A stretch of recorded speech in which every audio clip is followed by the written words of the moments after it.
night, a Phoenix police officer shot in the line of duty in a shootout with a suspect. That suspect was also shot and has since died from his injuries. It all went down this morning at Bell Road and 87th Avenue. That's where we find 12 News journalist Colleen Sakura, who has been at that scene all day gathering the very latest. Colleen.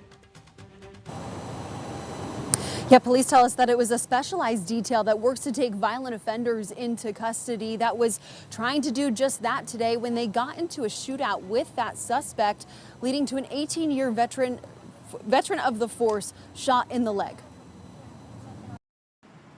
Friday morning, about 10 a.m., Rita Hillison with Liberty Buick in a meeting with the sales staff. I saw a white truck facing this way, and somebody got out of the white truck and had on a light colored top or jacket or whatever and ran. Phoenix police saying their fugitive apprehension and investigations detail called FADE was near 87th Avenue and Bell Road, trying to take suspect Junior Reyes into custody on a felony warrant. They go after the violent of the most violent. We heard gunshots. Rodney Rademacher, the assistant service manager, ducked. It's not fireworks. I heard our metal around our windows go tink, tink, tink, tink.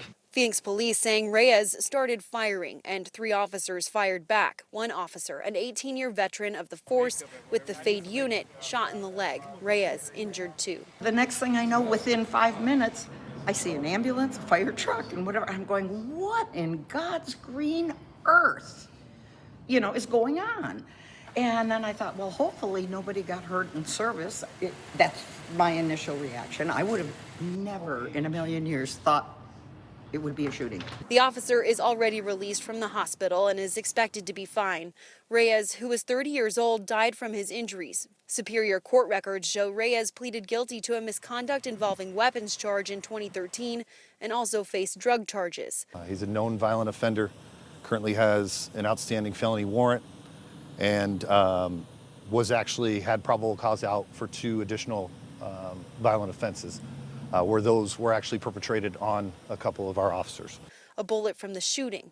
Yeah, right there. And then there's people that sit in these offices all along this window. Ended up hitting glass at the dealership. If we wouldn't have been in our meeting, there would have been people in those offices right there when it happened.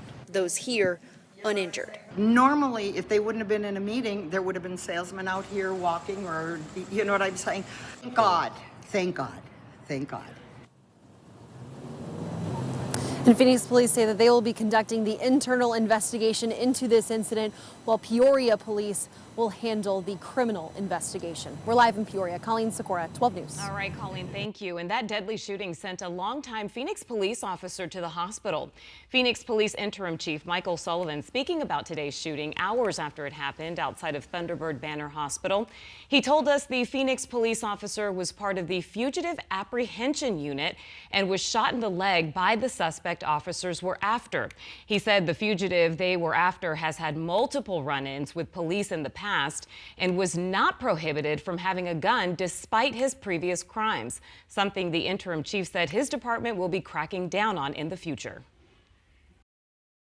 Something that was part of the crime plan that we put out earlier last year that I think needs to be a focus of us, and it will continue to be a focus that we have in the Phoenix Police Department to make sure we hold those folks accountable that are carrying guns that shouldn't be carrying guns. Sullivan said that officer is an 18-year veteran of the department. In other news.